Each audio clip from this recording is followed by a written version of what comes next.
A question just on the road maintenance levy or the fuel levy. This is an act of parliament. What Kimani Korea was saying in parliament is not true. That this is an amendment that will be done through regulations. It doesn't go through the law. There is an act of parliament called Road Maintenance Levy Act. That came up in 1993. And we started off with 3 shillings. Over the years, they have been adjusting it. So I think now it's 18 shillings per liter. And then raising it by 9 shillings means you are raising it by 50%. This is madness. You don't do that kind of thing, really. And finance bill, last year we've seen has become an omnibus. They push many of the amendments, miscellaneous amendments, which ideally would have been through the miscellaneous amendment bill. But they used to, and last year Tata went to court on that issue, you remember, because they were amending many other acts of parliament using the finance bill.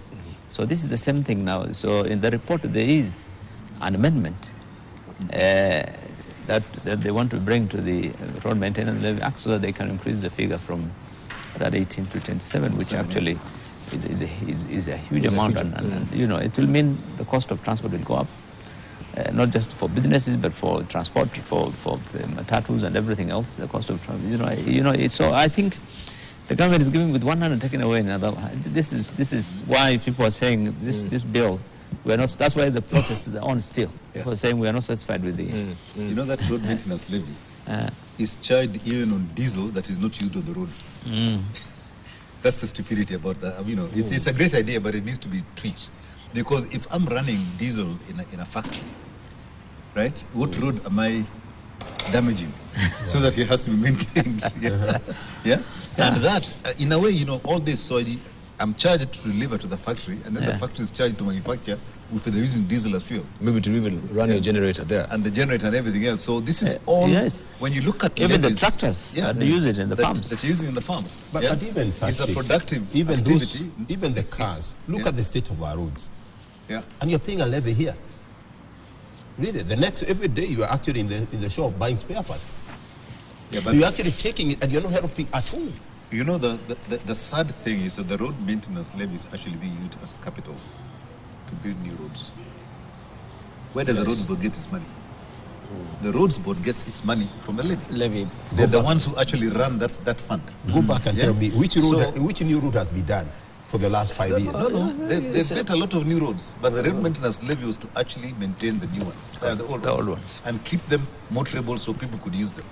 And then when you're going to build a new road, you actually justify that as capital expenditure with the government.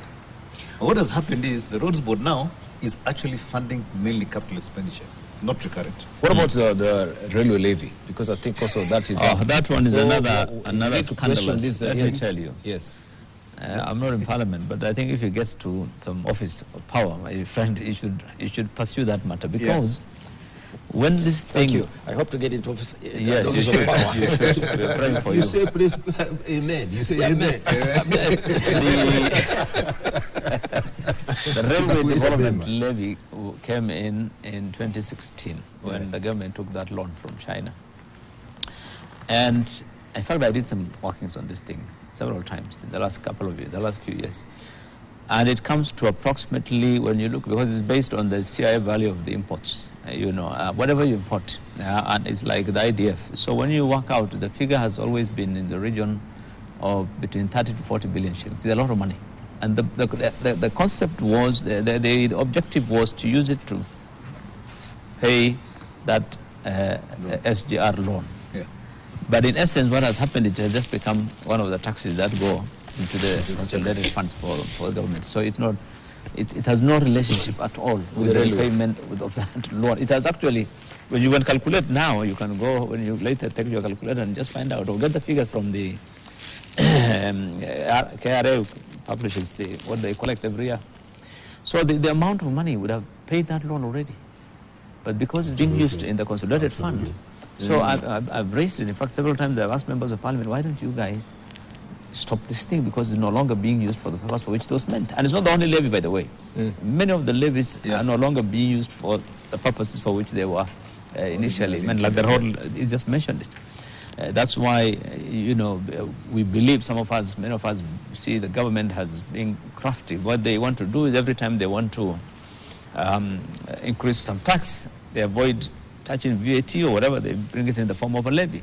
An example is the industry I'm in, we pay 2% the last 3 years. They call it nuts and oil crop development levy. Yeah. It's 2%. It's billions of shillings every year. It is meant then to develop sunflower and cultivation. Nothing is being used absolutely in that area. It just goes to treasury as revenue. So this is common in government. I mean, they've used that, and that's why there are over 100 levies in this country. Yeah. Right, and I've seen also some relief for the breweries as well on ethanol.